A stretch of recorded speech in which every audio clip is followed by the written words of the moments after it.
সুপ্রিয় শিক্ষার্থীবৃন্দ, 2025 এবং 2026 এবং 27 ব্যাচের আলিম পরীক্ষার্থীগণ, তোমাদের আজকে শরহে বেকায়া ফিকহ প্রথম পত্র আজকে প্রথম ক্লাসটি হতে যাচ্ছে।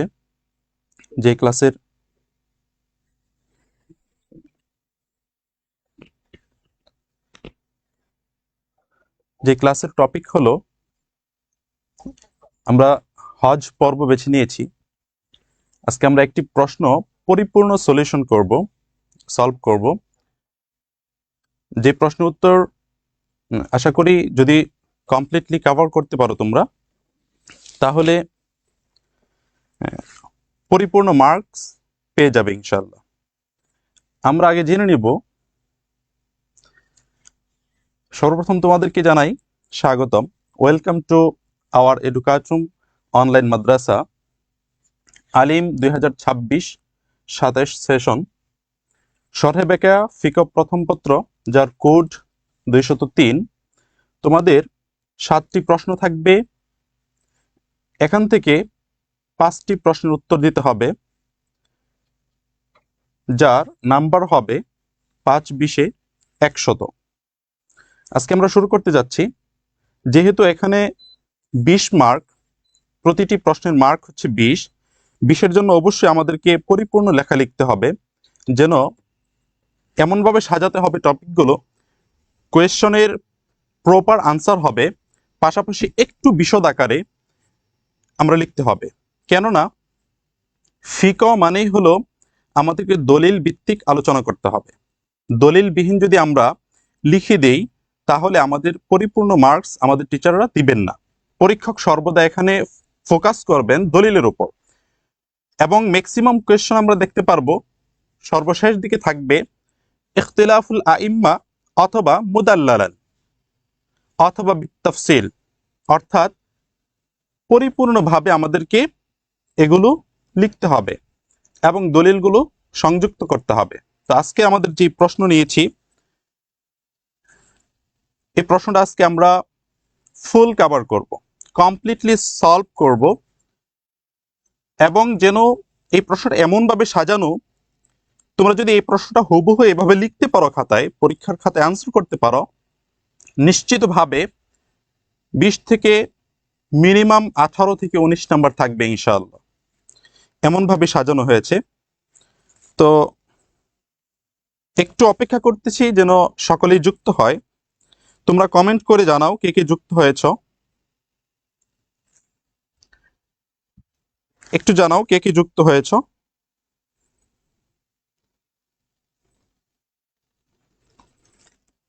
মোহাম্মদ সোহাইল আহমদ যুক্ত হয়েছে। সকলেই দ্রুত যুক্ত হয়ে যাও। আমরা ক্লাসটা শুরু করতে যাচ্ছি, যেহেতু অনলাইন ক্লাস এবং লাইভ চলতেছে। সো শুরু থেকে যদি আমাদের সাথে যুক্ত হও, তাহলে প্রশ্নের উত্তরটা পুরোপুরি কভার করতে পারবে।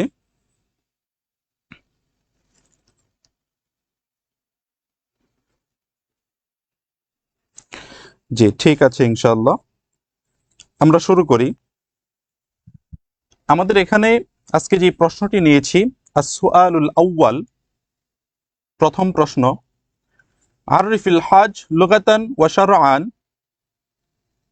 সুম্মা উযকুর ফারাইদুল হজ ওয়া ওয়াজিবাতিহি ওয়া মা হুয়া আফদালু মিন আকসামিল হজ।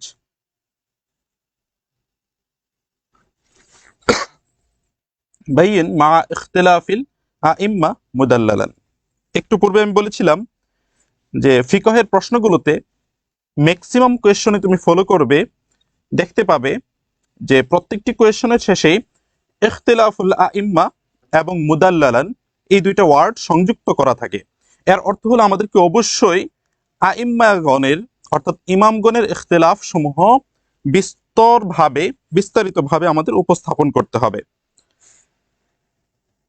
আমাদের যেহেতু 4টা মাযহাব রয়েছে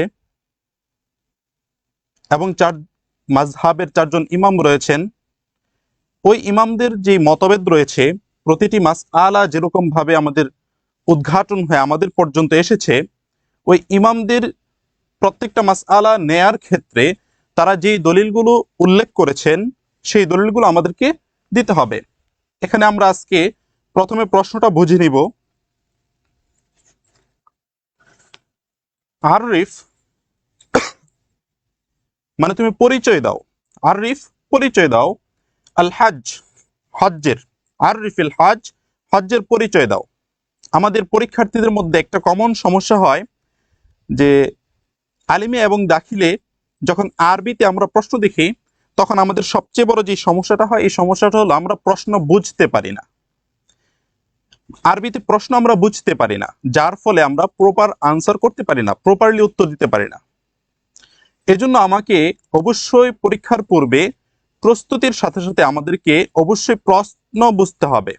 যখন আমি প্রশ্ন কমপ্লিটলি বুঝতে পারবো তখন আমি প্রশ্নের উত্তরটা প্রপার ওয়েতে দিতে পারবো, অন্যথায় আমি প্রশ্নের পরিপূর্ণ আনসার করতে পারবো না।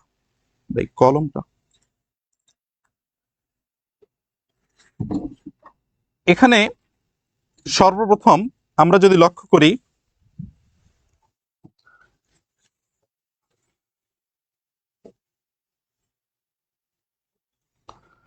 লক্ষ্য করো দেয়া আছে আরিফ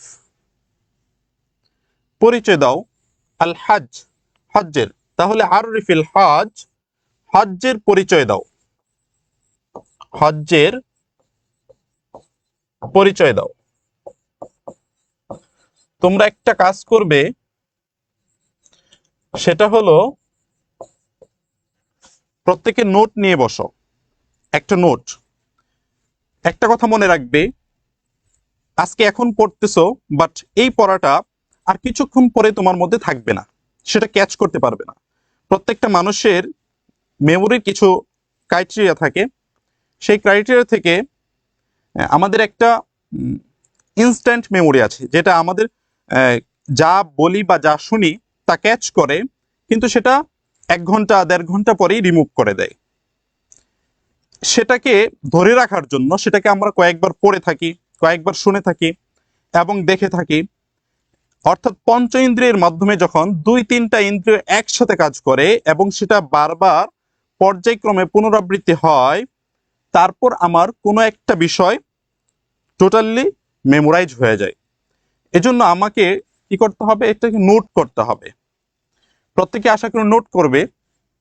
তাহলে আরিফিল হজ হজ্জের পরিচয় দাও, লুগাতান আবিধানিক,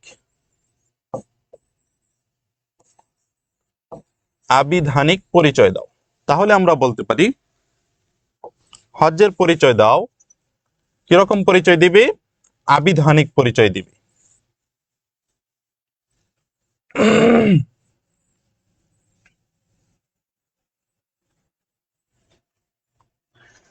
তাহলে আমরা এতটুকুনের অর্থ করতে পারি, এতটুকুনের অর্থ করতে পারি হজ্জের আবিধানিক পরিচয় দাও, অর্থাৎ যেগুলোকে আমরা শাব্দিক ভাবে ব্যাখ্যা করব, হজ শব্দটাকে শাব্দিক ভাবে ব্যাখ্যা করব। দ্বিতীয়ত বলা হয়েছে ওয়াশার আন, এবং এটার সরই সংজ্ঞা দাও, যেটাকে আমরা আবার বলে থাকি পারিভাষিক সংজ্ঞা। লুগাতান আবিধানিক এবং ওয়াশার আন সরই অথবা পারিভাষিক সংজ্ঞা। সুম্মা অতঃপর, উজকুর উল্লেখ করো। সুম্মা হলো অতঃপর, উজকুর হলো উল্লেখ করো, উল্লেখ করো। কি উল্লেখ করবে, ফরাইদুল হজ হজ্জের ফরজ সমূহ। ফরদুন মানে হলো ফরজ, যেহেতু ফারাইদ এটাকে জমা করা হয়েছে, তাহলে ফারাইদ মানে কি, ফরজ সমূহ, ফরজ সমূহ। ফারাইদুল হজ হজ্জের ফরজ সমূহ। ওয়া ওয়াজিবাতিহি, এখানে হা জমিটা হজ্জের দিকে ইঙ্গিত করেছে। ওয়া ওয়াজিবাতিহি এবং হজ্জের ওয়াজিব সমূহ। তাহলে আমরা পেলাম প্রথমে হজ্জের পরিচয় দাও, আবিধানিক পরিচয় এবং পারিভাষিক পরিচয়। সুম্মা অতঃপর উযকুর ফারাইদুল হজ, হজ্জের ফরজ সমূহ উল্লেখ করো। ওয়াজিবাতিহি এবং ওয়াজিব সমূহ উল্লেখ করো। ওয়ামা হুয়াল আফদল, ওয়ামা হুয়াল আফদল, ওয়া এবং মা কি, হুয়াল আফদল সর্বোত্তম, অর্থাৎ কি বা কোনটি সর্বোত্তম, মিন আকসাম প্রকার সমূহ হতে, আল হজ হজ্জের, অর্থাৎ ওয়ামা হুয়াল আফদল মিন আকসামিল হজ, পরবর্তীতে তুমি লিখো যে হজ্জের মধ্যে সর্বোত্তম প্রকার কোনটি। বাইয়িন বর্ণনা করো, মা ইখতিলাফিল আইম্মা ইমামদের মতভেদ সহ, ইমামরা কি কি মত দিয়েছেন সেটা সহ উল্লেখ করো। মুদাল্লালান দলিল সহকারে, অর্থাৎ আমাদেরকে অবশ্যই দলিল সহকারে লিখতে হবে। তাহলে আমরা প্রশ্নটা বুঝতে পেরেছি ইনশাআল্লাহ। তোমরা কে কে বুঝতে পারোনি অনুগ্রহ করে টেক্সট করো, কমেন্ট করে জানাও কে বুঝতে পারোনি বা কোন অংশটাই বুঝতে সমস্যা আছে আমাকে জানাও। আমরা ইনশাআল্লাহ পরবর্তীতে এটা সমাধান করার দিকে অগ্রসর হব।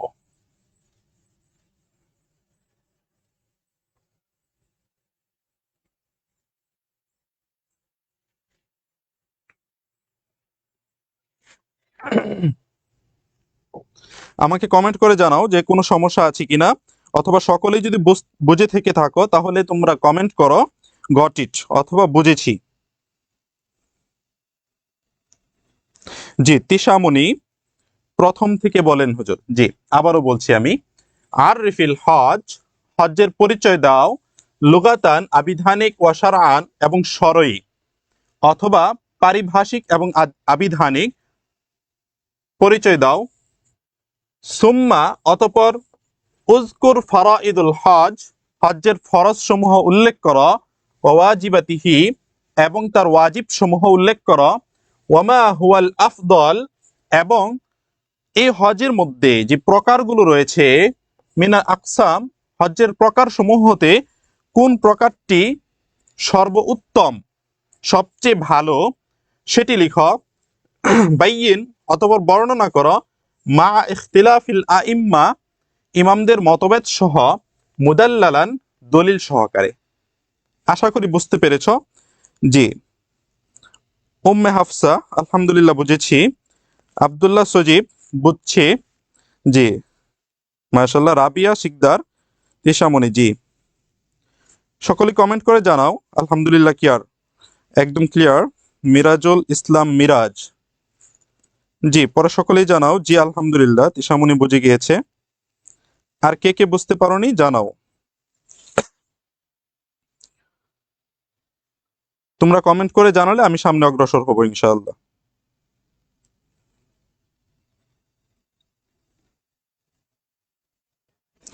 কারো কি বুঝতে সমস্যা আছে?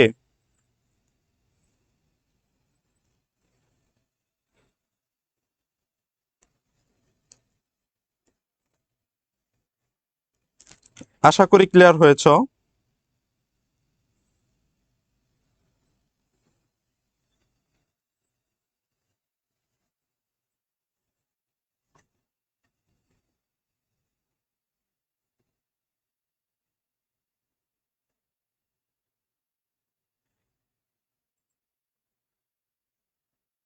জি ফারিহা তাসতিম জি আলহামদুলিল্লাহ। জি আমরা সামনে এগোই।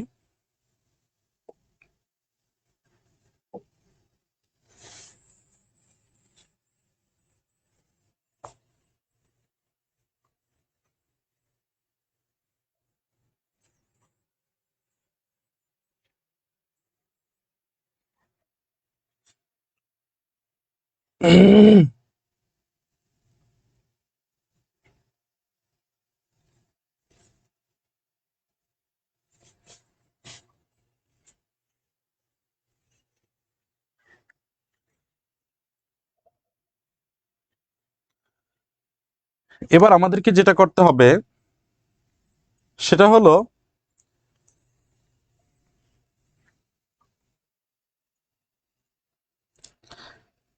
আমি প্রথমেই বলেছি যেহেতু 20 নাম্বার, আমাকে অবশ্যই গুছিয়ে সাজিয়ে সুন্দর করে লিখতে হবে উত্তরটা, যেন পরিপূর্ণ নাম্বার আমরা প্রত্যেকেই পেয়ে যাই। এজন্য আমাদের প্রথমে একটা ভূমিকা অ্যাড করতে হবে। শিহাব আল হাদি, আসসালামু আলাইকুম। ওয়ালাইকুম সালাম ওয়া রাহমাতুল্লাহ। আসলে অনেকেই সালাম দিয়েছো, আসলে সবার সালামের উত্তর নেওয়া একটু কঠিন। সবার পক্ষ থেকে ওয়ালাইকুম সালাম ওয়া রাহমাতুল্লাহি ওয়া বারাকাতুহু। জি।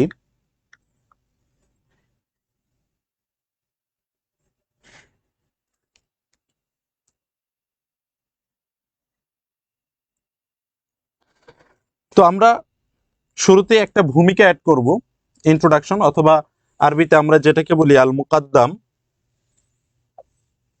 আল মুকাদ্দামা, অর্থাৎ ইন্ট্রোডাকশন।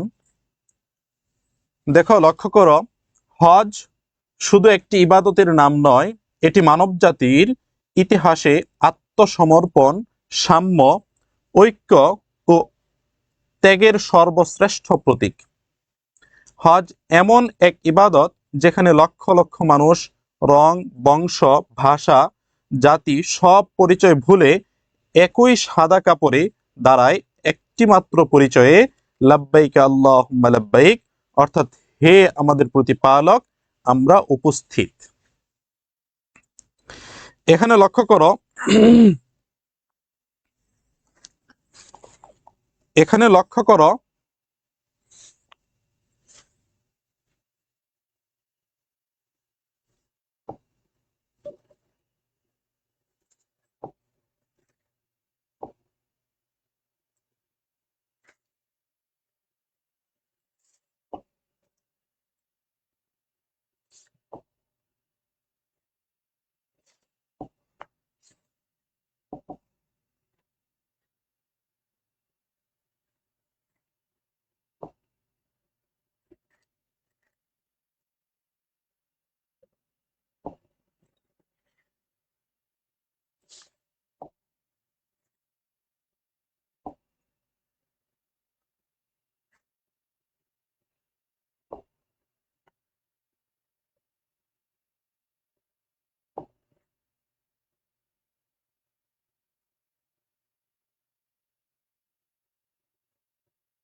আল কাফি আরবি অনেক কঠিন।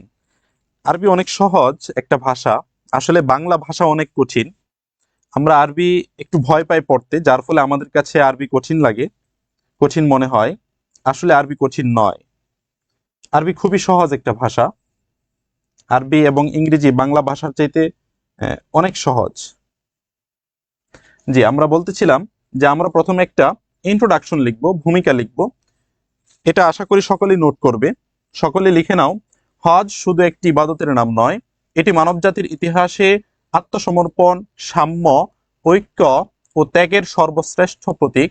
হজ এমন এক ইবাদত যেখানে লক্ষ লক্ষ মানুষ রং, বংশ, ভাষা, জাতি সব পরিচয় ভুলে একই সাদা কাপড়ে দাঁড়ায় একটি মাত্র পরিচয়ে, লাব্বাইক আল্লাহুম্মা লাব্বাইক, অর্থাৎ হে আল্লাহ আমরা হাজির শুধুই তোমার দরবারে।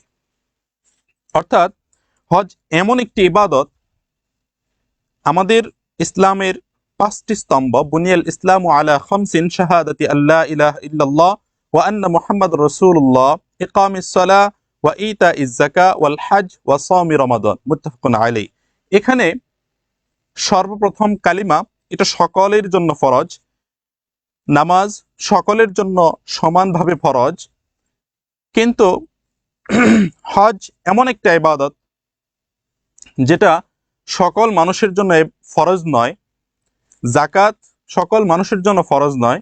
শুধুমাত্র কালিমা, নামাজ, রোজা, 3টা প্রত্যেকটা নরনারী, মুসলিম, প্রাপ্তবয়স্ক সকলের জন্য সমানভাবে ফরজ। কিন্তু হজ এবং যাকাত এটা অর্থের সাথে সম্পৃক্ত। যার সামর্থ্য থাকে সে হজ করতে পারবে। যেরকম ভাবে যদি কারো নিজ প্রয়োজন খরচ মিটিয়ে অতিরিক্ত এমন টাকা থাকে যে বাইতুল্লাহ জিয়ারত করতে পারবে, বাইতুল্লাহ কাবা পর্যন্ত যেতে পারবে, তাওয়াফ করে আবার ফেরত আসতে পারবে, এরকম সামর্থ্য যদি কারো থাকে তাহলে তার উপর হজ ফরজ হয়। এবং আমি যেটা বলতে চেয়েছিলাম সেটা হলো হজ এবং যাকাত আর্থিক ইবাদত, কিন্তু যাকাতের চেয়ে এটা একটু ভিন্ন, একটু ডিফারেন্ট। ডিফারেন্স কোথায়?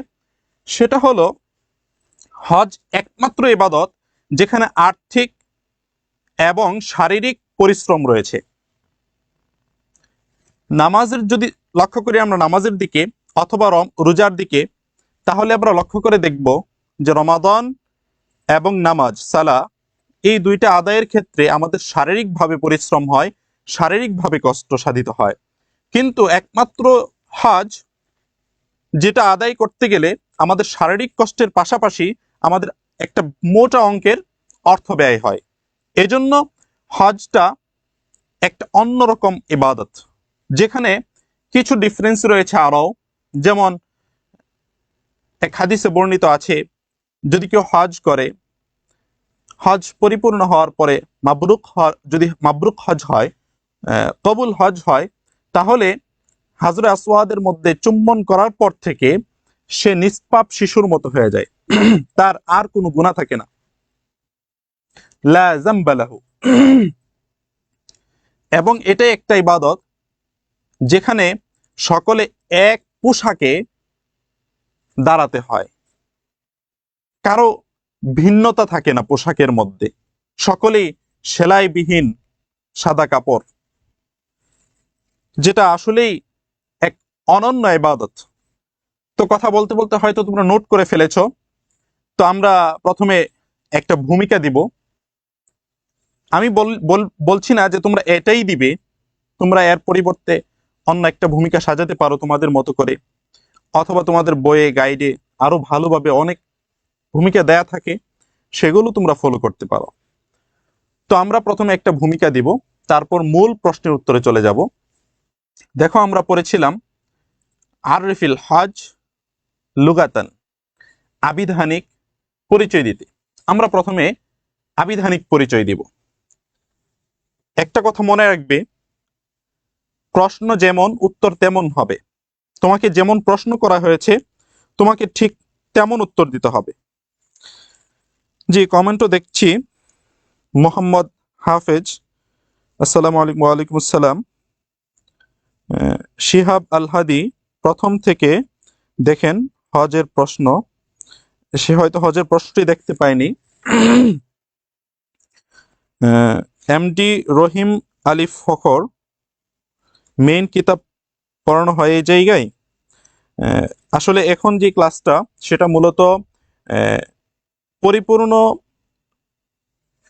প্রশ্ন উত্তরের মতোই, যে তোমরা একটা পরিপূর্ণ আনসার কিভাবে করবে খাতায়, তোমাদের পরীক্ষায় কিভাবে একটা ভালো ফলাফল তোমরা অর্জন করবে, কৃতিত্বের সহিত কিভাবে পাশ করবে, সেটার লক্ষ্যে আমরা আপাতত আজকে যে ক্লাসটা সাজিয়েছি এখানে একটা পরিপূর্ণ প্রশ্নের উত্তর সাজিয়েছি। দ্বিতীয়ত হলো মোহাম্মদ হাফেজ হুজুর কেমন আছো? জি আলহামদুলিল্লাহ ভালো আছি, আশা করি তোমরাও ভালো আছো।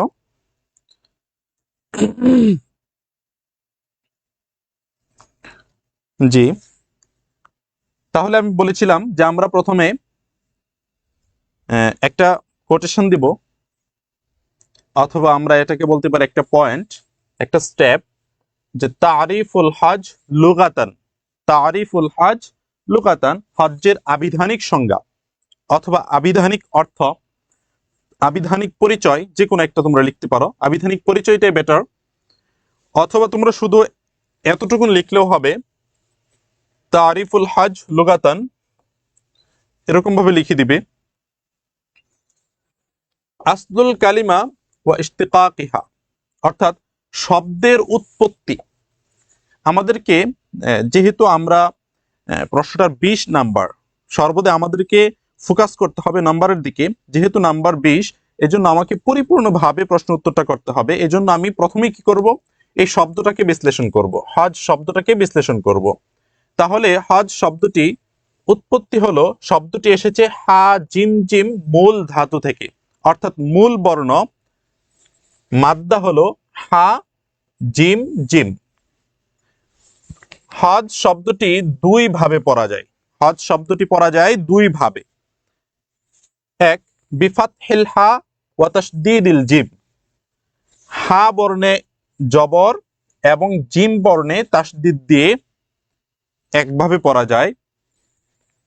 অর্থাৎ হা বর্ণে জবর দিয়ে, যেমন আল্লাহ তাআলা বলেন ওয়া আতিম্মুল হাজ্জা ওয়াল উমরাতা লিল্লাহ। এটা একটা দলিল। আমি প্রথমেই বলেছিলাম, যখন তোমরা ফিকহের প্রশ্নের উত্তরগুলো দিবে, ফিকা প্রথম পত্র বলো অথবা দ্বিতীয় পত্র বলো, তখন সর্বদাই তোমরা চেষ্টা করবে যে সবগুলো আনসারের ক্ষেত্রে প্রতিটা স্টেপেই যেন তোমরা কি করো, একটা করে দলিল উত্থাপন করো, হয়তো কোরআন থেকে নয়তো হাদিস থেকে। তো এখানে আমরা বললাম বিফাতহিল হা ওয়া তাসদীদুল জিম, যে জিম হা বর্ণে জবর দিয়ে যেটা পড়া হয়, এই কেরাতটা আমাদের অবশ্যই একটা প্রমাণ দিতে হবে, যে কেরাতটা আদৌ কি আমরা সঠিকটা নিয়েছি কিনা, ব্যবহৃত যেটা হয়েছে সেটা নিয়েছি কিনা, নাকি অন্য কোনো কেরাত নিয়েছি। তো ওয়া আতিম্মুল হাজ্জা, এখানে হা বর্ণে জবর রয়েছে, ওয়াল উমরাতা লিল্লাহ, এখানে আল্লাহ তাআলা আমাদেরকে হজ করতে আদেশ করতে, যে আল্লাহ তাআলা এখানে বলেন ওয়া আতিম্মুল হাজ্জা, হা বর্ণে জবর দিয়ে এই কেরাতটা উচ্চারণ হয়েছে। অর্থ হলো আল্লাহর উদ্দেশ্যে হজ ও উমরা পূর্ণ করো। এখানে যদি আমরা লক্ষ্য করি, মাসদার হলো আল হাজ, হা বর্ণে জবর দিয়ে হাজ্জা ইয়াহুজ্জু হাজ্জান, অর্থ হজ করা।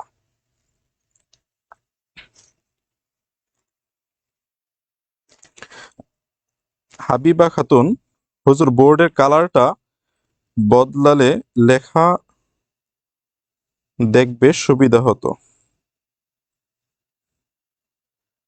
খাতায় লিখবো সেই রকম বলে দিবেন। জি, তোমাদেরকে এভাবেই বলছি, তোমরা হুবহু এভাবেই খাতায় লিখো, তাহলে ইনশাল্লাহ পরিপূর্ণ মার্কসটা তোমরা পেয়ে যাবে ইনশাআল্লাহ। তোমরা হুবহু এভাবেই খাতায় লিখো।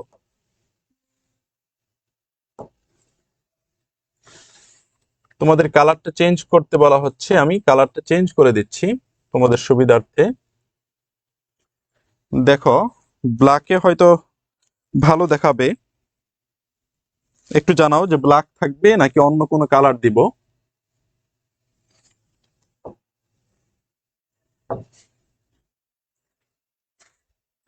এই কালারটা কেমন দেখা যায় একটু জানাও আমাকে। আল্লাহ আল্লাহ বলেন এটা লিখতে হবে। জি, অবশ্যই লিখবে যে আল্লাহ তাআলা বলেন, অথবা কোরআনে রয়েছে, হুজুর একটা প্রশ্ন কিভাবে সাজালে 20-এ 20 নাম্বার পাবো সেইভাবে একটু প্রশ্নগুলো সাজিয়ে দিন। জি জি, তোমাদের সুবিধার্থে আমি প্রশ্নটা এভাবেই সাজিয়েছি যেন তোমরা 20 থেকে 20 পাও, এজন্যই তোমাকে এভাবে প্রশ্নটা সাজিয়ে দিচ্ছি। তোমরা অবশ্যই জানাবে যে এখন দেখা যাচ্ছে কিনা। একজন লিখেছে ঠিক আছে।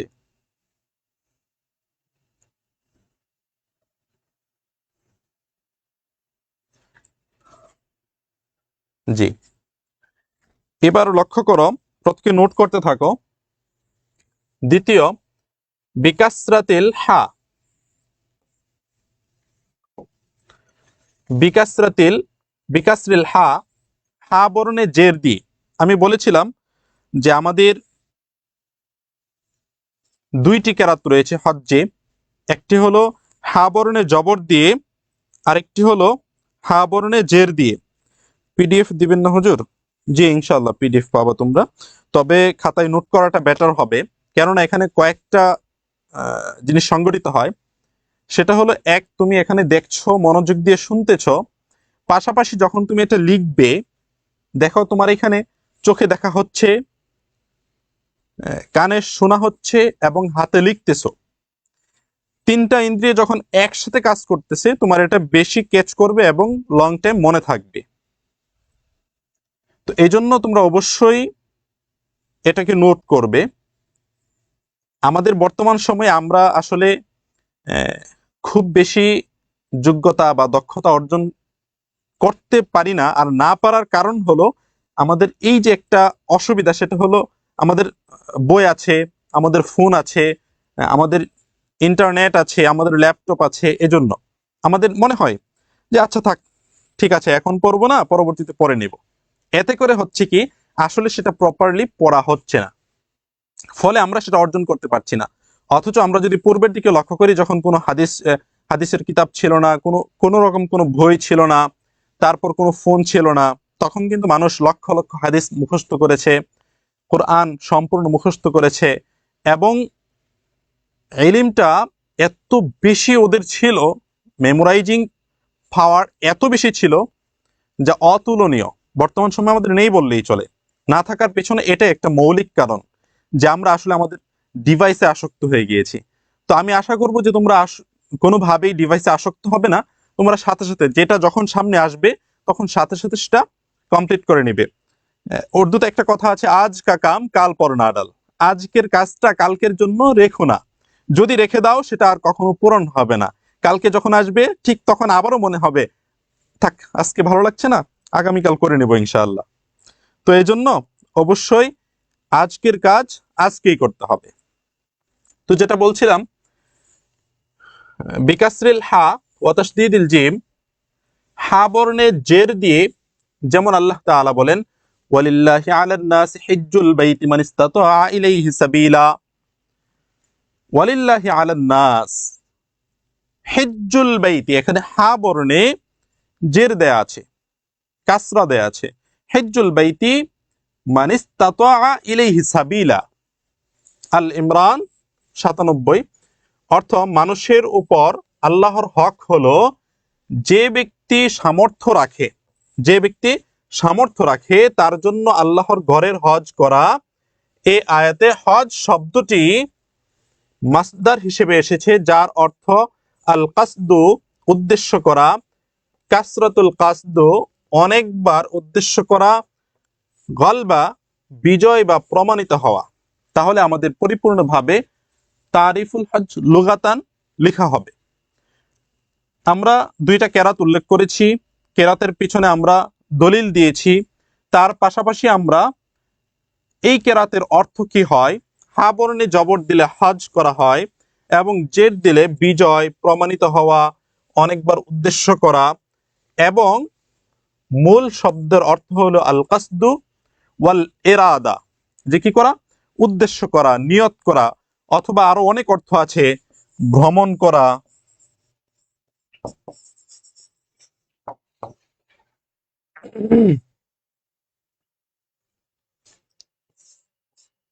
সফর করা, অথবা আমরা এটাকে এতটুক দিলেও হয়ে যাবে ইনশাল্লাহ, এবং সেটা পরিপূর্ণ হবে। আমার প্রতিটা সহপাঠী ভাইদের উদ্দেশ্যে বলতেছি, হুজুর যে প্রশ্ন করেন না কেন যথাযথ সুন্দর ভাষায় প্রশ্ন করার চেষ্টা করবেন দয়া করে। আর কিছু বলেন না, যেভাবে আছে ওইভাবে।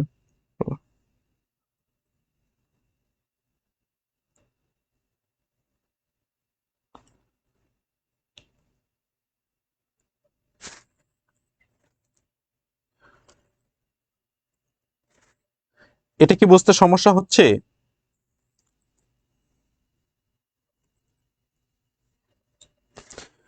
জি জি, যে কোনো একটা দিলে হবে বলতে অন্তত এই একটা দিতে হবে, আর এখান থেকে আল কাসদু উদ্দেশ্য করা এই একটা দিতে হবে। মিনিমাম দুইটা বর্ণের, অর্থাৎ দুইটা কিরাতের অন্তত দুইটা অর্থ অবশ্যই তোমাকে লিখতে হবে।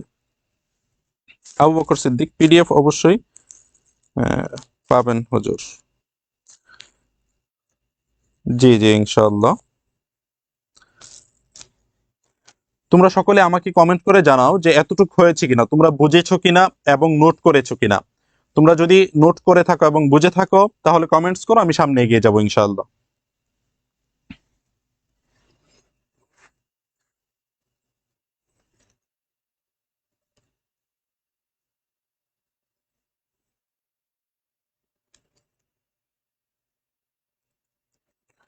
কমেন্ট করে জানাও যে এটা পরিপূর্ণ লিখেছো কিনা, বুঝতে পেরেছো কিনা।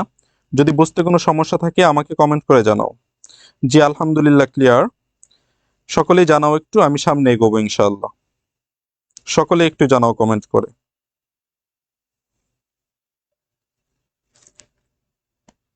জি না, বুঝেছো। আসলে উম্মে হাফসা, তোমার কথাটা বুঝতে পারিনি। জি না বুঝছে, এটা বুঝেছো এটা বুঝতে পারিনি আসলে কি বলেছো। হয়তো হ্যাঁ বা বুঝেছি বলো। জি হুজুর, বুঝছি আলহামদুলিল্লাহ, হ্যাঁ। মাশাআল্লাহ।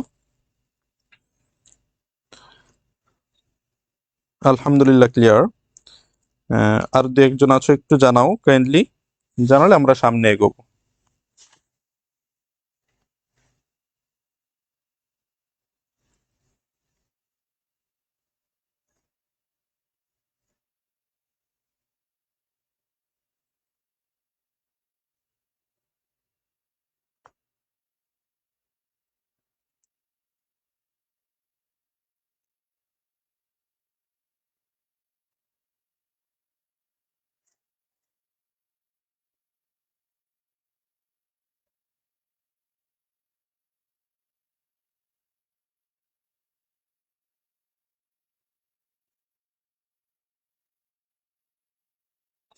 ঠিক আছে, আমরা সামনে এগোচ্ছি।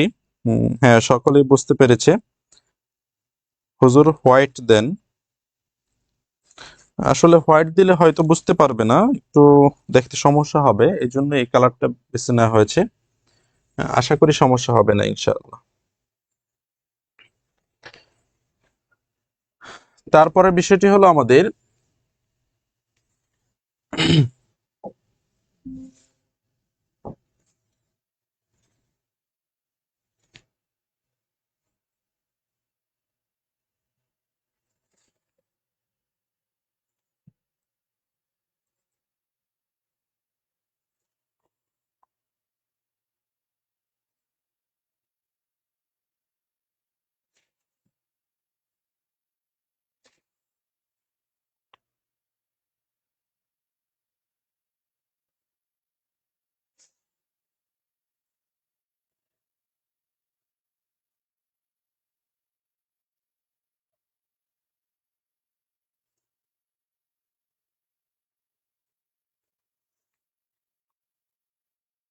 তারপর আমরা আসি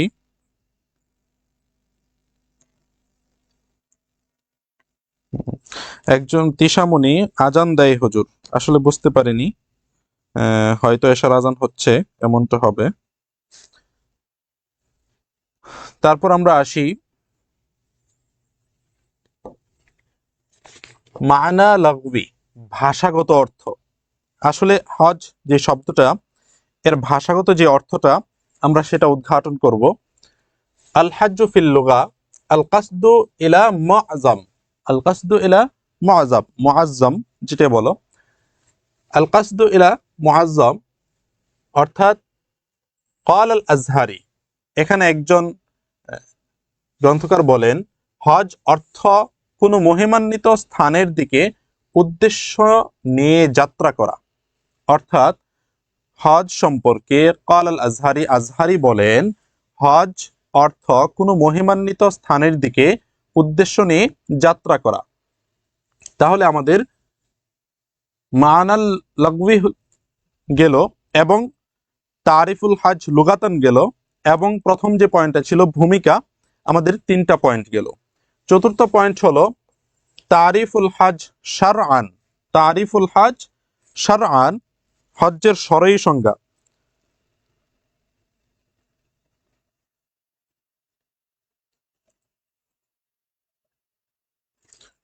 দুই নং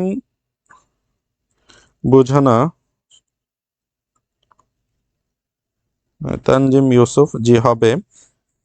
আমি উম্মে হাফসা, তোমার কথাটা বুঝতে পারছি না, যে 2 নং বোঝানা, আসলে কথাটা আমি ক্লিয়ার না। অনুগ্রহ করে আরেকবার তুমি কমেন্ট করো যে কোথায় তোমার সমস্যা হচ্ছে। তো তারিফুল হজ শারআন, হজ্জের শরঈ সংজ্ঞা। মূলত মৌলিকভাবে এটা হলো আমাদের দ্বিতীয় পয়েন্ট। আমাদের প্রশ্ন ছিল এরকম,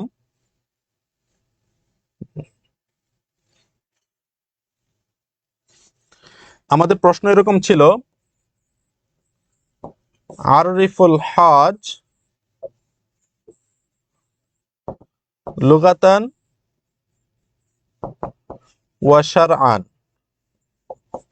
আমাদের প্রশ্নটা এরকম ছিল, প্রথম আরিফুল হজ লুগাতান ওয়া শারআন, হজ্জের আবিধানিক এবং পারিভাষিক অথবা আবিধানিক অর্থ পরিচয় ও শারআন এবং শরঈ পরিচয় দাও। তো আমরা এখান থেকে প্রথমে দিয়েছি লুগাতান, এখন শারআন। তাহলে তারিফুল হজ শারআন, সকলেই নোট করো, তারিফুল হজ শারআন, হজ্জের শরঈ সংজ্ঞা। শরঈ সংজ্ঞা হলো, এখানে আমরা যে সংজ্ঞাটা নিয়েছি, যদি তোমাদের দ্বারা সম্ভব হয় আরবি সংজ্ঞাটা দেওয়ার চেষ্টা করবে, কেননা আমাদের খাতা যখন দেখে শিক্ষকরা, পরীক্ষকরা, তখন মূলত যেহেতু সাবজেক্টটা আরবি এবং আরবিতে আমাদের দক্ষতা কেমন আছে সেটা খাতাতে বোঝা যায় মোটামুটি। এজন্য আমরা অবশ্যই একটু আরবি টাচ করব অন্তত। প্রশ্নের মধ্যে অনেকে দেখা যায় সব কিছু বাংলায় লিখে দেয়, হজ্জের শরঈ সংজ্ঞা, হজ হলো নির্দিষ্ট সময় নির্দিষ্ট কিছু বিধিবদ্ধ ইবাদত আদায়ের উদ্দেশ্যে আল্লাহর পবিত্র ঘর বাইতুল্লাহের দিকে সফর করা, সব বাংলায় লিখে দেয়। 20 নম্বরের সম্পূর্ণ প্রশ্ন তুমি যদি বাংলায় লিখে দাও, তাহলে তুমি যে আসলে ফিকহের প্রশ্ন লিখতেছ এবং তুমি কি পড়াশোনা করেছ, তোমার মানটা তখন বুঝে আসে পরীক্ষকের।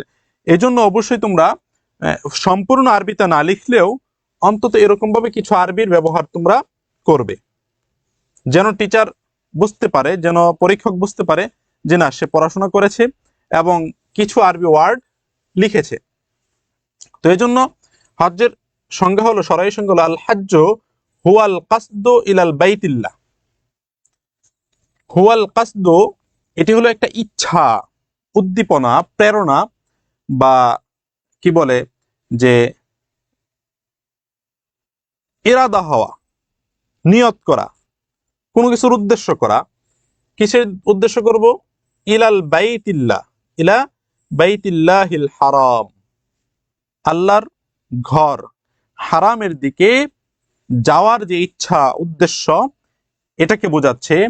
লে আদাই, পরিপূর্ণ করার জন্য, আদায়ের জন্য, মানাসিকি মাখসুসাতান, মানাসিকি মাখসুসাতান, মানাসিক এবং মাখসুস নির্দিষ্ট বিধিবদ্ধ, মাখসুসাতিন ফি ওয়াক্তি মাখসুস এবং নির্দিষ্ট সময়ে, অর্থাৎ হজ হলো নির্দিষ্ট সময়ে নির্দিষ্ট কিছু বিধিবদ্ধ ইবাদত আদায়ের উদ্দেশ্যে আল্লাহর পবিত্র ঘর বাইতুল্লাহ এর দিকে সফর করা।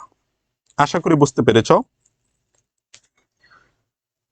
এটা হলো সরাই সংজ্ঞা, এবং সরাই সংজ্ঞা দেওয়ার ক্ষেত্রে তোমরা চেষ্টা করবে তোমাদের যে কিতাব, অর্থাৎ যদি নুরুল আনওয়ার হয়, ফিকা দ্বিতীয় পত্র হয়, তাহলে গ্রন্থাকারের যে সংজ্ঞাটা আছে সেটা উল্লেখ করার চেষ্টা করবে, এবং গ্রন্থাকারের পাশাপাশি দু একজন ইমাম অথবা আরও কিছু কিতাবের গ্রন্থাকার যারা আছেন মুসান্নিফ, তাদের দু একটা উদ্ধৃতি অবশ্যই উল্লেখ করবে। এতে করে পরীক্ষকের ফোকাস তোমার খাতার প্রতি বেশি হবে এবং তাতে তুমি নাম্বার বেশি পাবে ইনশাআল্লাহ। দ্বিতীয়ত সাহিবু শরহুল বুকায়া, অর্থাৎ শরহে বেকায়া গ্রন্থকার বলেন, হুয়াল কাসদু ইলাল বাইতি আল আতিকি লিআদাই নুসুকি ফি জামানিন মাখসুস, নির্দিষ্ট সময়ে নির্দিষ্ট আমল আদায়ের উদ্দেশ্যে বাইতুল্লাহর দিকে যাত্রা করা। তাহলে আমাদের শরহে বেকায়া গ্রন্থকার বললেন নির্দিষ্ট সময়ে নির্দিষ্ট আমল আদায়ের উদ্দেশ্যে বাইতুল্লাহর দিকে যাত্রা করাকে বলে কি? হজ। ইমাম নববী, আল ইমামু নববী, তিনি বলেন, হুয়া কাসদু মাক্কাতা লিআদাই আন-নুসুকি ফি আইয়ামিন মা'লুমা, নির্দিষ্ট দিনসমূহে নুসুক অর্থাৎ হজ্জের ইবাদত আদায়ের উদ্দেশ্যে মক্কার দিকে যাত্রা করা। আশা করি বুঝতে পেরেছ। হুজুর আপনার পরিচয়টা দিন। ইনশাআল্লাহ পরিচয় দিব, ক্লাস শেষ করে নিই ইনশাআল্লাহ। তো সকলেই এতটুকুন বুঝতে পেরেছো কিনা আমাকে কমেন্ট করে জানাও। তারিফুল হজ শারআন, শরঈ সংজ্ঞাটা বুঝতে পেরেছো কিনা আমাকে অবশ্যই কমেন্ট করে জানাও।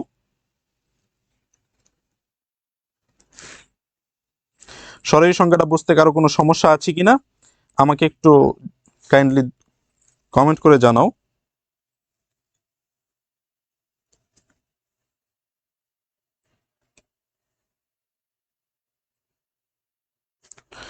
হাবিবা খাতুন, আরবি শব্দগুলোর অর্থ একটা একটা করে বললে বাংলা অনুবাদ করতে সুবিধা হতো আমাদের।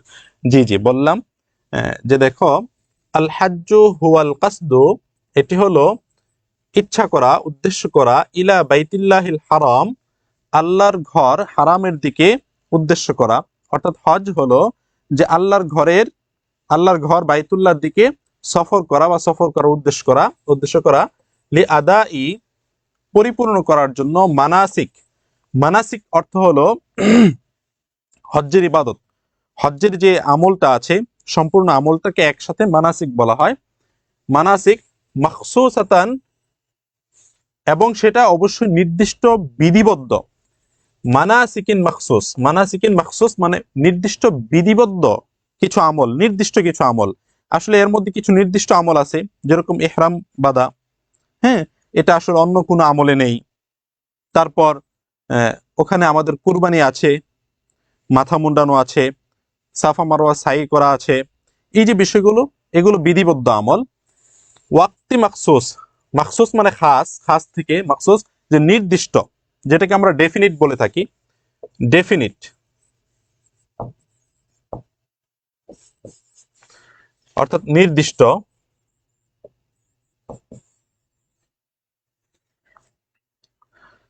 তারপর আমরা একসাথে অর্থ বলবো, হজ হলো নির্দিষ্ট সময়ে নির্দিষ্ট কিছু বিধিবদ্ধ ইবাদত আদায়ের উদ্দেশ্যে আল্লাহর পবিত্র ঘর বাইতুল্লাহ এর দিকে সফর করা।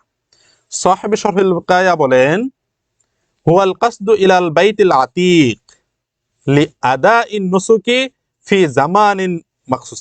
এখানে দেখো জামান ইউজ করেছে, আর আমরা এখানে ওয়াক্তুন বলেছি, শুধু পার্থক্য এই জায়গায়।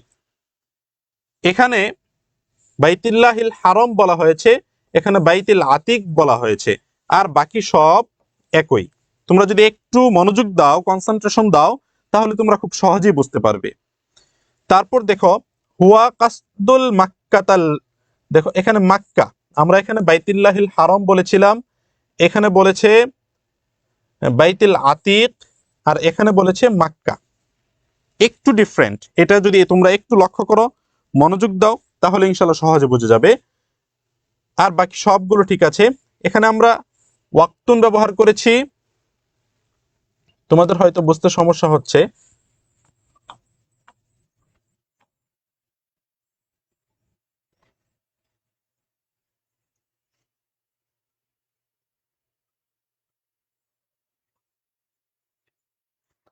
দেখো এখানে ওয়াক্তুন ব্যবহার করা হয়েছে, আর এখানে জামান, আর এখানে হলো আইয়াম। এখানে মালুমাত আর মাখসুসাত অর্থাৎ নির্দিষ্ট। আশা করি বুঝতে পেরেছো ইনশাআল্লাহ। দুইটা যদি আরবি দিলে আর একটা দিলে হবে। হ্যাঁ হ্যাঁ হবে ইনশাআল্লাহ।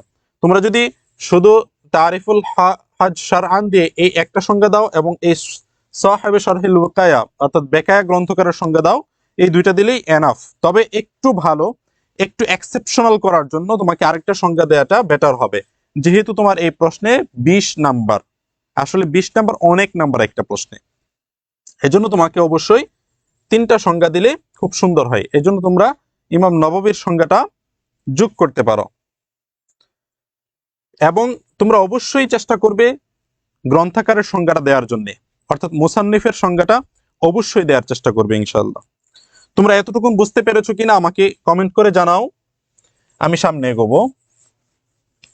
এবং কারো কোনো বুঝতে সমস্যা থাকলে সেটাও আমাকে কমেন্ট করে জানাও। আর তোমাদের নোট করা হয়েছে কিনা, বোঝা কমপ্লিট হয়েছে কিনা আমাকে কমেন্ট করে জানাও, আমরা সামনে এগোবো ইনশাআল্লাহ।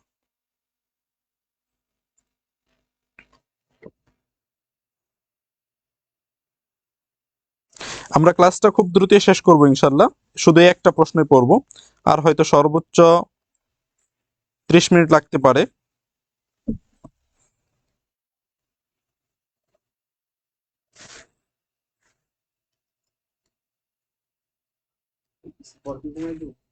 না ঠিক আছে,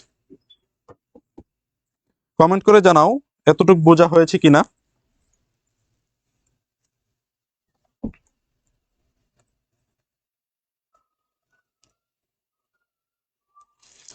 উম্মে হাফসা আলহামদুলিল্লাহ বুঝেছি। হ্যাঁ প্রত্যেকে একটু কমেন্ট করে জানাও তোমরা প্রত্যেকে বুঝেছো কিনা।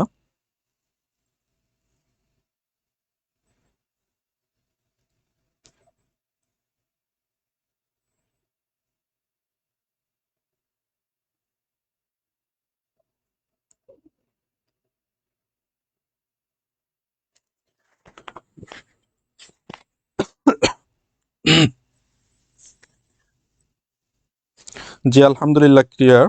তিশামণি, হাবিবা খাতুন তুমি একটু কমেন্ট করো, যেহেতু তোমার আরবি শব্দগুলো বুঝতে সমস্যা হচ্ছিল, তুমি একটু কমেন্ট করে জানাও তুমি বুঝতে পেরেছো কিনা।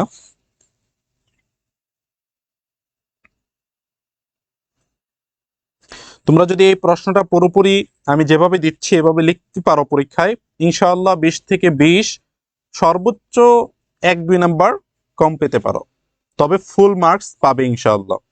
এজন্য এই প্রশ্নটা হুবহু যেভাবে আছে এভাবে কমপ্লিটলি তুমি মেমোরাইজ করার চেষ্টা করো ইনশাআল্লাহ। আশা করি বুঝতে পারলে খুব সহজেই সেটা লিখতে পারবে। সবকিছু মুখস্থ করে আসলে লেখা যায় না। প্রশ্নটা আবার দেখান।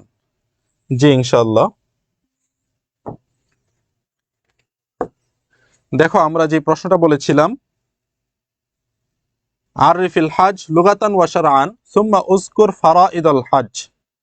আমরা এখন অলরেডি 2টা পড়ে ফেলেছি। আরিফিল হজ লুগাতান এটা কমপ্লিট করেছি, ওয়া শারআন এবং এটাও কমপ্লিট করেছি। এখন আমাদের রয়েছে সুম্মা উযকুর ফারাইজুল হজ। সুম্মা উযকুর ফারাইজুল হজ, হজ্জের ফরজ সমূহ উল্লেখ করতে বলা হচ্ছে।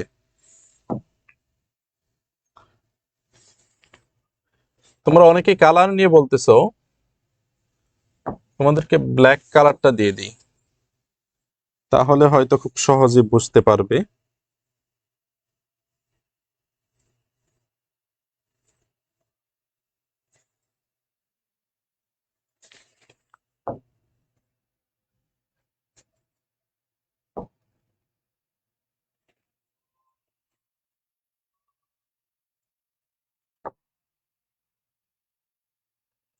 আবার একজন বলেছিল হোয়াইট কালার, ঠিক আছে তো এটাই রাখলাম।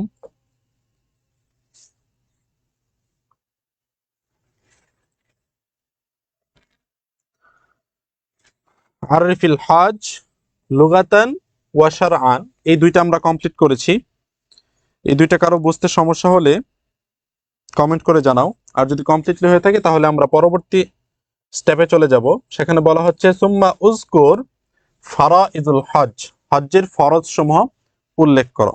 আমরা হজ্জের ফরজ উল্লেখ করব, তবে এখানে একটা বিষয়, সেটা হলো এই শেষ কোটেশনটা আমাদেরকে অবশ্যই মনে রাখতে হবে, বাইয়িন মা ইখতিলাফিল আইম্মা মুদাল্লালান, ইমামদের মতভেদ দলিল সহ উল্লেখ করতে বলা হয়েছে।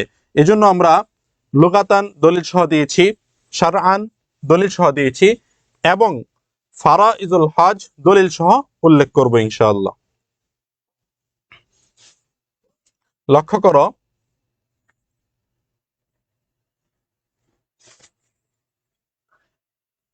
আমাদের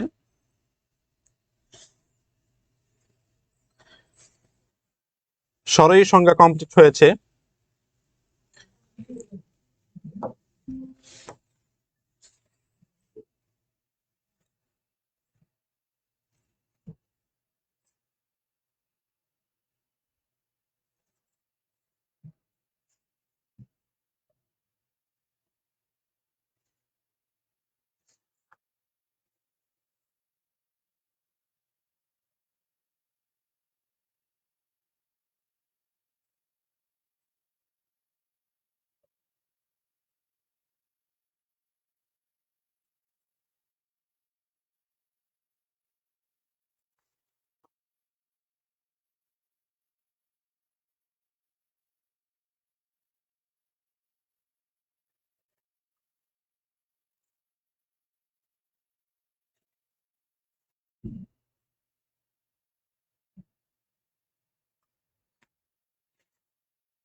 লক্ষ্য করো, ফারাইদুল হজ, ফারাইদুল হজ হজ্জের ফরজ সমূহ হানাফি মত অনুযায়ী, আমরা প্রথমে বলেছি যে আমরা প্রত্যেকটা মতভেদ উল্লেখ করব, প্রত্যেকটা প্রশ্নের টপিকে আমরা অবশ্যই মতভেদ উল্লেখ করব। ইমামদের মতভেদ আমরা পরিপূর্ণভাবে লিখবো ইনশাআল্লাহ।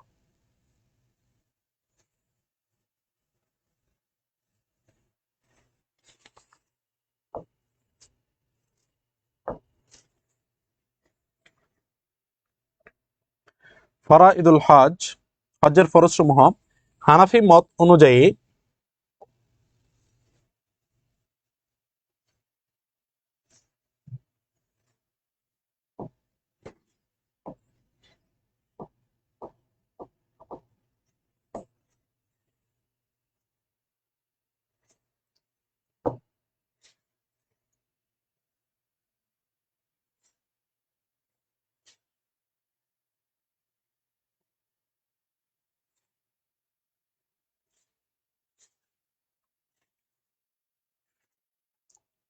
হুজুর কালার চেঞ্জ করতে হবে না, কষ্ট করে আগেরটাই ভালো ছিল। আদিল ভাইয়ের ক্লাস অনেক ভালো লাগে, মাশাল্লাহ। হ্যাঁ, আদিল ভাইয়ের ক্লাস আসলে অনেক ভালো, আমিও দেখি সুযোগ হলে।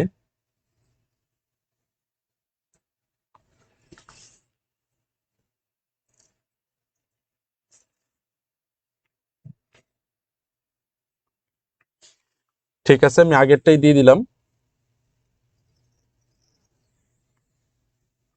লক্ষ্য করো, এখানে ফারাইদুল হজ, ফারাইদুল হজ হজ্জের ফরজ সমূহ হানাফি মত অনুযায়ী হজ্জের ফরজ হলো তিনটি। হানাফি মত অনুযায়ী হজ্জের ফরজ হলো তিনটি। এক, ইহরাম, অর্থাৎ ইহরাম বাদা, হজ্জের সময়ে নিয়ত, ইহরামের নিয়তে কি করা, ইহরাম বাদা, হজ্জের নিয়তে ইহরাম বাদা। দুই, ওকুফে বি আরাফা, আরাফায় অবস্থান করা। আরাফায় অবস্থান করব আমরা 9 জিলহজ দুপুরের পর থেকে, অর্থাৎ দুপুর থেকে 10 জিলহজ ভোর পর্যন্ত, অর্থাৎ ফজরের পূর্ব মুহূর্ত পর্যন্ত, ফজর পর্যন্ত আমরা আরাফার ময়দানে অবস্থান করতে হবে। তাহলে হানাফি মাযহাব অনুযায়ী হজ্জের ফরজ সমূহ তিনটি: এক, ইহরাম; দ্বিতীয়, উকুফে বি আরাফা; তাওয়াফে জিয়ারা। হজ্জের ফরজ সমূহ আমরা তিনটা পেলাম। এক নাম্বার ইহরাম, উকুফে আরাফা এবং হলো তাওয়াফে জিয়ারা।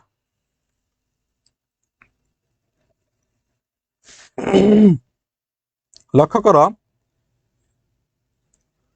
শাফি মাযহাব মতে হজ্জের রুকন অর্থাৎ ফরজ 4টি।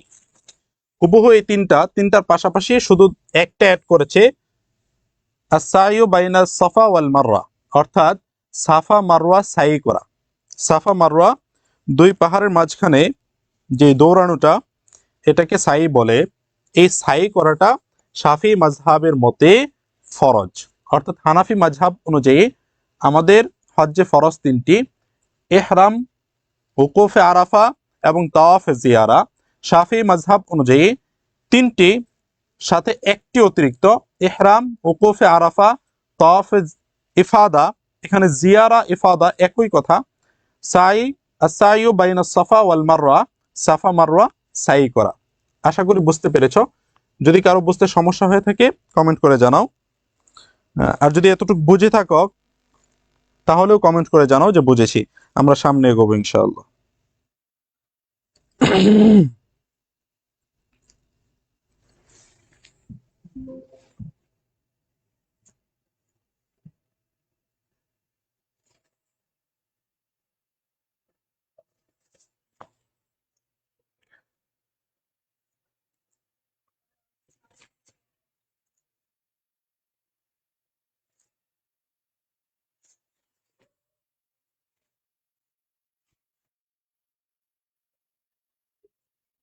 প্রত্যেকে তিশামণি, জি আলহামদুলিল্লাহ ক্লিয়ার।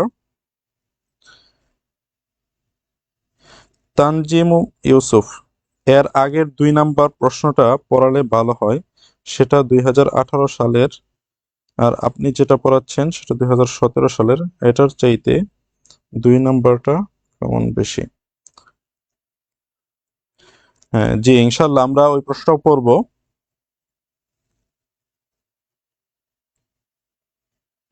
এবং এই একটা প্রশ্ন পড়লে হজ থেকে যতগুলো প্রশ্ন হবে মোটামুটি 50% কভার হয়ে যাবে একটা প্রশ্নের কারণে।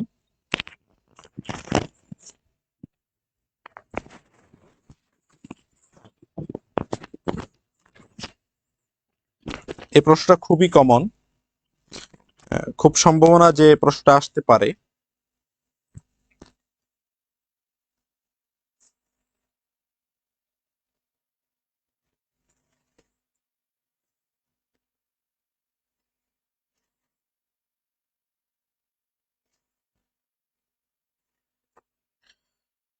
তো আশা করি বুঝতে পেরেছ। আমরা সামনে এগোই।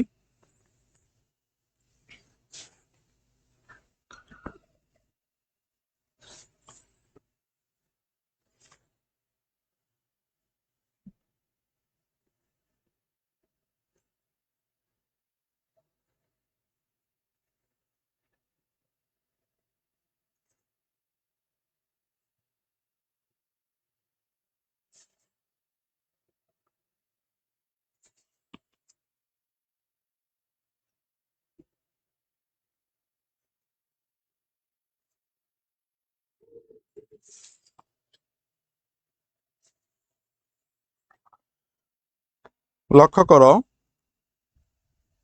হজ থেকে একটা পড়লে যথেষ্ট হবে, কিন্তু বুঝে পড়তে হবে। জি জি, হ্যাঁ, তিশামণি খুব সুন্দর বলেছে। হজ অধ্যায় থেকে এই প্রশ্নটা যদি পারফেক্টলি তুমি বুঝে থাকো তাহলে বাকি প্রশ্নগুলোর উত্তর দেওয়া খুবই সহজ হবে ইনশাআল্লাহ। আমরা হজ্জের ফরজ সমূহ জানলাম ইমামদের মতভেদ সহ। আমি আবারও একবার বলে দিচ্ছি যে হজ্জের ফরজ হলো তিনটি, ইমাম আবু হানিফার মত তিনটি: ইহরাম অর্থাৎ হজ্জের নিয়তে ইহরাম বাঁধা; দ্বিতীয় হলো ওকুফে আরাফা, আরাফায় অবস্থান করা 9 জিলহজ দুপুর থেকে 10 জিলহজ ফজর পর্যন্ত এবং তাওয়াফে জিয়ারা এবং বাইতুল্লাহ তাওয়াফ করা। এবং ইমাম শাফি রহিমাহুল্লাহ ওনার মত অনুযায়ী হজ্জের ফরজ 4টি। এই তিনটি সহ আরেকটি হলো সাফা মারওয়া সাই করা, অর্থাৎ দুই পাহাড় দ্বয়ের মাঝে দৌড়ানো। তো আমরা লক্ষ্য করো আমাদের প্রশ্নটা ছিল এরকম যে সুম্মা উযকুর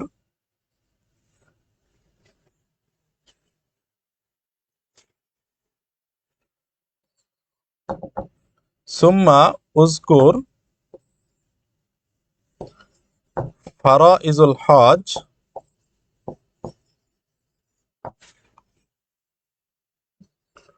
ওয়া ওয়াজিবাতিহি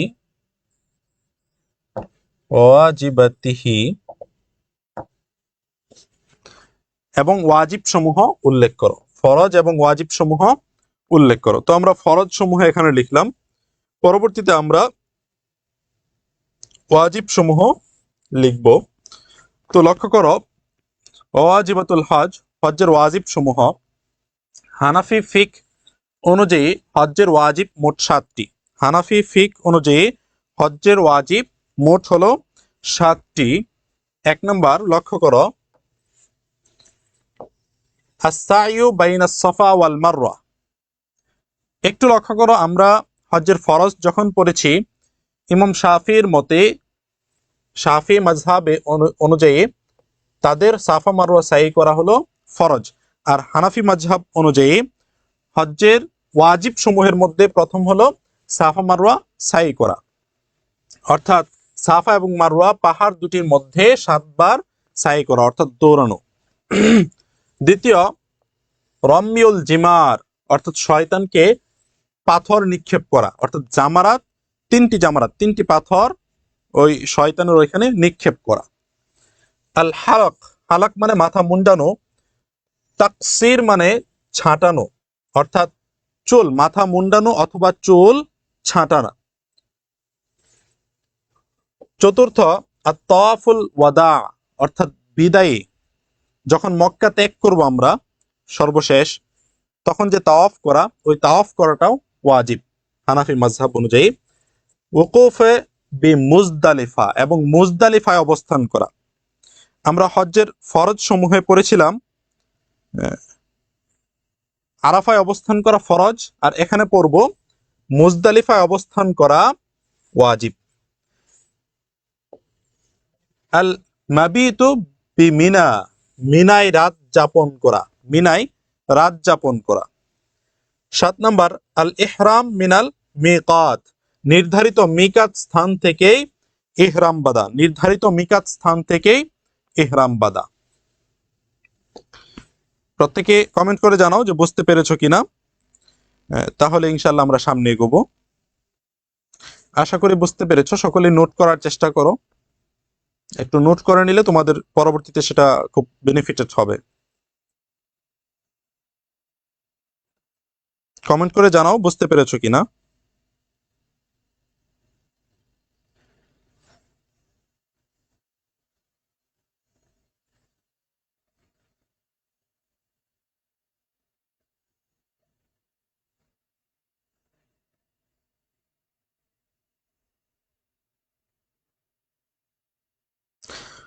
উম্মে হাফসা, আলহামদুলিল্লাহ বুঝেছি।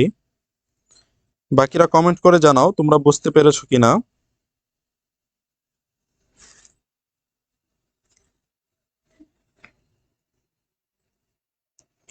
ঠিক আছে, আমরা সামনে এগোচ্ছি। লক্ষ্য করো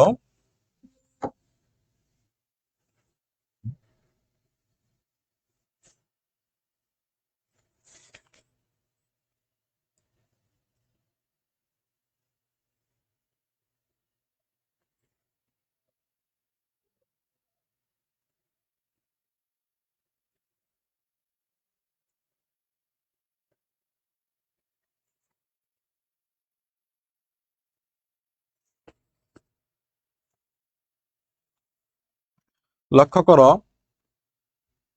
হজ্জের ওয়াজিব সমূহ শাফি মাযহাব অনুযায়ী। বই আছে হজ্জের ওয়াজিব 5টি। জি, আসলে এগুলো নিয়ে মতভেদ রয়েছে।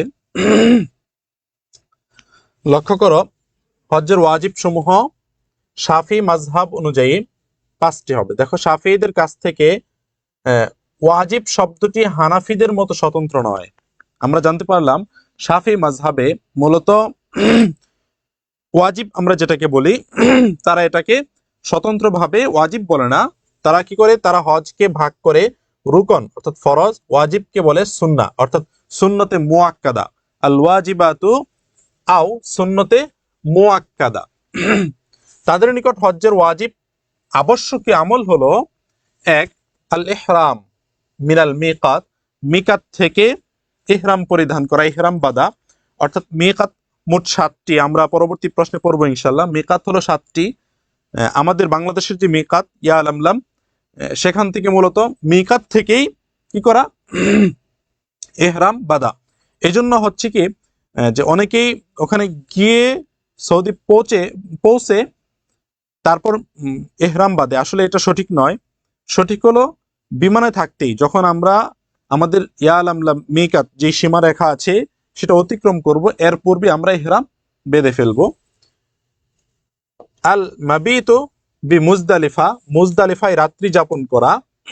তৃতীয়, আল মাবিতু বি মিনা, মিনায় রাত যাপন করা। রমিউল জিমার, জামারাতে পাথর নিক্ষেপ করা।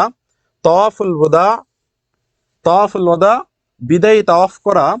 আল হালক আও তাকসির, মাথা মুন্ডানো বা চুল ছাটানো। সাফা মারওয়া সাহি শাফির কাছে রুকন বা ফরজ। যেটা পূর্বে বলেছিলাম যে আমরা হানাফি মাযহাবে সাফা মারওয়া সাহি করা ওয়াজিব করেছি, কিন্তু তাদের কাছে সেটা ফরজ। আশা করি বুঝতে পেরেছ। যদি কারো বুঝতে সমস্যা থাকে কমেন্ট করে জানাও, আমরা সামনে এগোবো।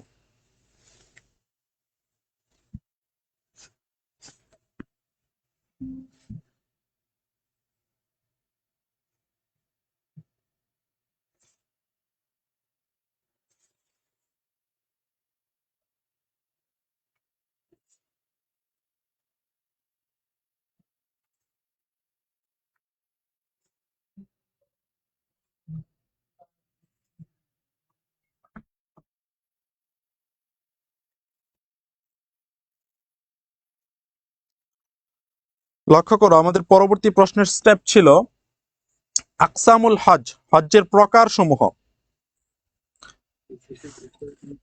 20 মিনিট।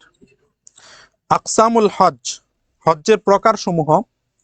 হজ্জের প্রকারের দিকে যদি তোমরা লক্ষ্য করো, দেখতে পাবে ফিকহের দৃষ্টিমতে হজ্জের প্রকার হলো, ফিকহের দৃষ্টিমতে হজ্জের প্রকার হলো 3টি, অর্থাৎ 3টি ভাগে বিভক্ত। এক, হজ্জুল ইফরাদ, ইফরাদ হজ। ফাকতুল হজ্জে, কোনো উমরা নয়, কোনো উমরা নয়, শুধু হজ্জের নিয়ত করে ইহরাম বাঁধা। অর্থাৎ এক ইহরামে একটি মাত্র, শুধুমাত্র হজ হবে, উমরা করা হবে না। দ্বিতীয়, হজ্জে কিরান। কিরান হলো হজ ওয়াল উমরাতা মাআন, অর্থাৎ হজ এবং উমরা একত্রিতকরণ। এক ইহরামে হজ করা হবে এবং উমরার নিয়ত করা হবে। দ্বিতীয়, হজ্জে তামাত্তু, অর্থাৎ আল উমরাতা আউলা সুম্মাল হজ ফি ইহরামি জাদিদ, প্রথমে উমরা করা হবে অথবা হজ করা হবে ফি ইহরামি জাদিদ, এবং সেটা নতুন ইহরামে। অর্থাৎ আগে উমরা এরপর হজ, 2 ইহরাম, অর্থাৎ ইহরাম 2বার পরা হবে। আশা করি বুঝতে পেরেছ। কারো যদি বুঝতে সমস্যা থাকে কমেন্ট করে জানাও।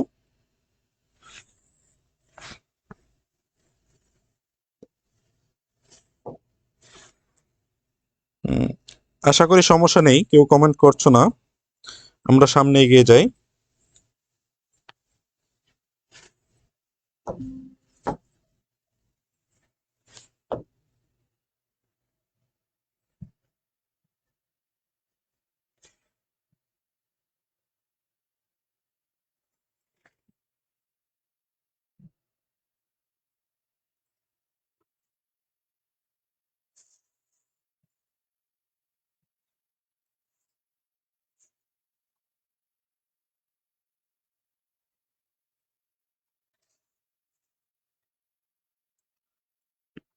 আমাদের পরবর্তী প্রশ্ন ছিল মা হুয়াল আফদল,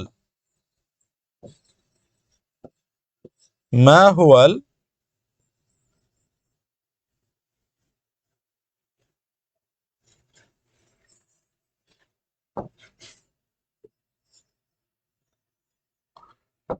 আফদল, অর্থাৎ কোন হজটি সর্বোত্তম, কোন হজটি সর্বোত্তম।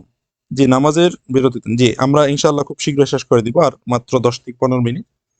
লক্ষ্য করো, মা হুয়াল আফদল, কোনটি সর্বোত্তম। 3 প্রকারের মধ্যে আল আফদল মিন আকসামিল হজ বাইনা মা ইখতিলাফিল আইম্মা, ইমামদের মতভেদ অনুযায়ী ফিকহের দৃষ্টিতে হজ 3 ভাগে বিভক্ত। তন্মধ্যে ইমাম আবু হানিফা রাহিমাহুল্লাহ এর মতে কিরান হজ সর্বোত্তম, হজ্জে কিরান সর্বোত্তম, কারণ এতে 2টি ইবাদত হজ প্লাস উমরা একসাথে আদায় হয়, অর্থাৎ একই ইহরামে হজ এবং উমরা 2টা আদায় হয়, বেশি আমল বেশি সওয়াব। নবী সাল্লাল্লাহু আলাইহি সাল্লাম কিরান করেছেন, এ মত তারা গ্রহণ করেন। ইমাম আবু হানিফার মতে হজ্জে কিরান সর্বোত্তম এবং রাসূল সাল্লাল্লাহু আলাইহি সাল্লাম হজ্জে কিরান আদায় করেছেন, অর্থাৎ উমরা এবং হজ একসাথে একই ইহরামে করেছেন। এ সম্পর্কে তিনি দলিল পেশ করেন, আহাল্লা রাসূলুল্লাহ সাল্লাল্লাহু আলাইহি ওয়াসাল্লাম বিল হজ্জি ওয়াল উমরাতা জামিআ, নবী সাল্লাল্লাহু আলাইহি সাল্লাম হজ ও উমরা একসাথে ইহরাম বেঁধেছিলেন। লক্ষ্য করো, দ্বিতীয় ইমাম মালিক রাহিমাহুল্লাহ, তার মত হলো ইফরাদ হজ সর্বোত্তম। তিনি বলেন মদিনার মানুষ প্লাস নবী সাল্লাল্লাহু আলাইহি সাল্লাম এর সাধারণ অভ্যাস ছিল কাবায় গিয়ে শুধু হজ আদায় করা, মদিনার রাস্তা দীর্ঘ তাই উমরা কম করা হতো, অর্থাৎ মদিনার রাস্তা দীর্ঘ হওয়ার কারণে উমরা কম করতো, তারা হজ করে ফিরে চলে আসতো। দলিল হিসেবে তিনি বলেন আল হাজ্জু মাররা, ফরজ হিসেবে একবার হজকে আলাদা গুরুত্ব দেওয়া হয়েছে, এই জন্য তারা একবার হজ করে। লক্ষ্য করো, ইমাম শাফি রহিমাহুল্লাহ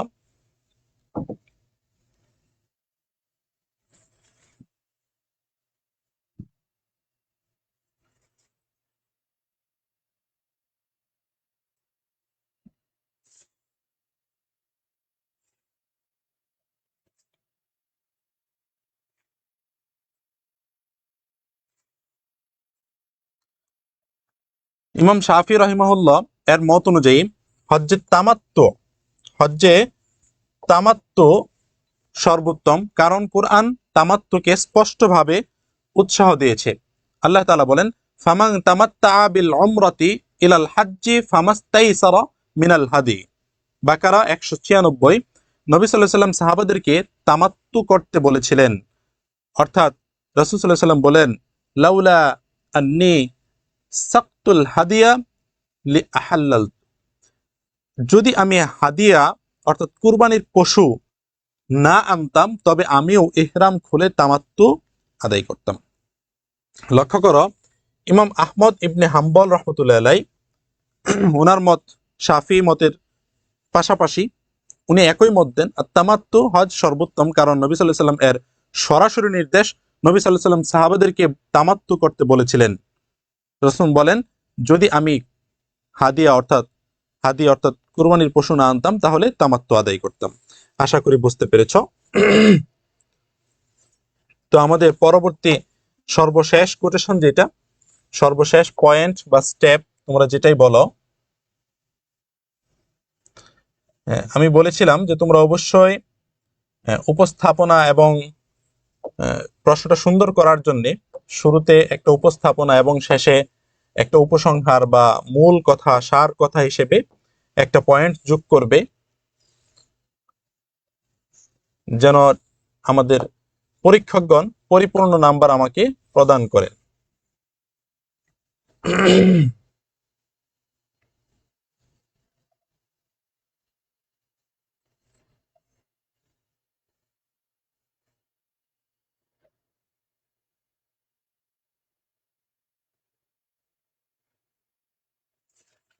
লক্ষ্য করো, উপসংহার, হজ হলো তাওহীদ, আনুগত্য ও আত্মসমর্পণের সর্বোচ্চ প্রকাশ। ইহরাম থেকে তাওয়াফ, সাইব থেকে আরাফার ময়দান, প্রতিটি পদক্ষেপ বান্দাকে তার প্রভুর নিকট আরও নত, আরও বিনয়ী করে তোলে। ইমামদের মতভেদ সত্ত্বেও মূল বার্তা একটাই, খাঁটি নিয়তে সুন্নাহ অনুযায়ী হজ আদায় আল্লাহর নিকট শ্রেষ্ঠ। যে হজ বান্দার হৃদয়কে পরিশুদ্ধ করে তার জীবনকে বদলে দেয়, সেই হজই প্রকৃত মাবরুর অর্থাৎ কবুল হজ। আমাদের সবাইকে মাবরুর হজের অর্থাৎ কবুল হজের তৌফিক দান করুন, সকলে বলে আমিন। জি, ওয়াফাকানাল্লাহু ওয়া ইয়্যাকুম লিকুল্লি খাইর ওয়া জাআলা আমালুনা খালিসাতান লিওয়াজহিহিল কারীম। হ্যাঁ, আশা করি সকলে এই প্রশ্নটা পরিপূর্ণ বুঝতে পেরেছ। যদি কারো বুঝতে কোনো সমস্যা থাকে আমাকে কমেন্ট করে জানাও যে কোন জায়গায় তোমার সমস্যা রয়েছে, ইনশাআল্লাহ সমাধান করার চেষ্টা করব। আমাকে কমেন্ট করে জানাও কারো কোনো সমস্যা আছে কিনা। আশা করি পরিপূর্ণভাবে বুঝতে পেরেছ। যদি কারো কোনো সমস্যা থাকে আমাকে কমেন্ট করে জানাও। ইলিয়াস, ওয়ালাইকুম আসসালাম।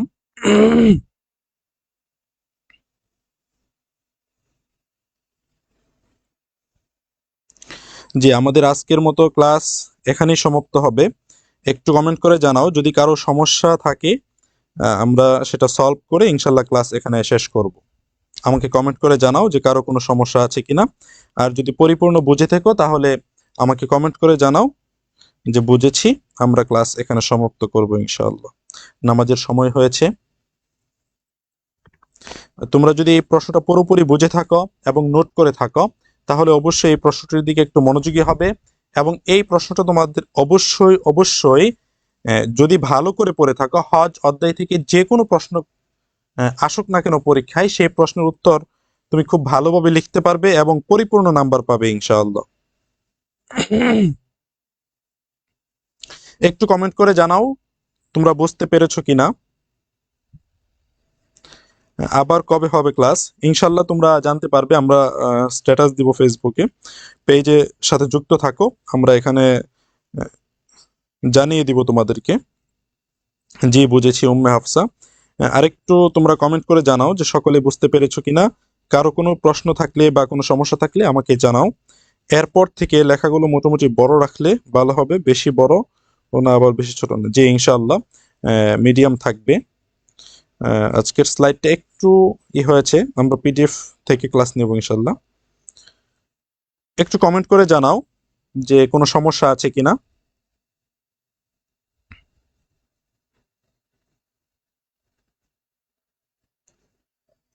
যদি কারো কোনো সমস্যা থাকে আমাকে কমেন্ট করে জানাও, আমরা সেটা সলভ করে আমরা আমাদের ক্লাস সমাপ্ত করব ইনশাআল্লাহ।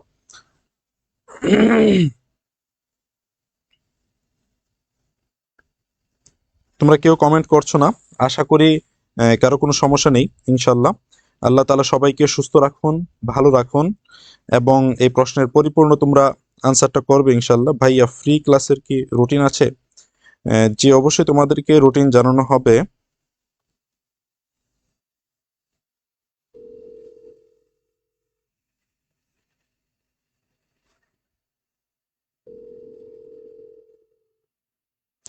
আশা করি তোমরা প্রত্যেকে বুঝতে পেরেছ।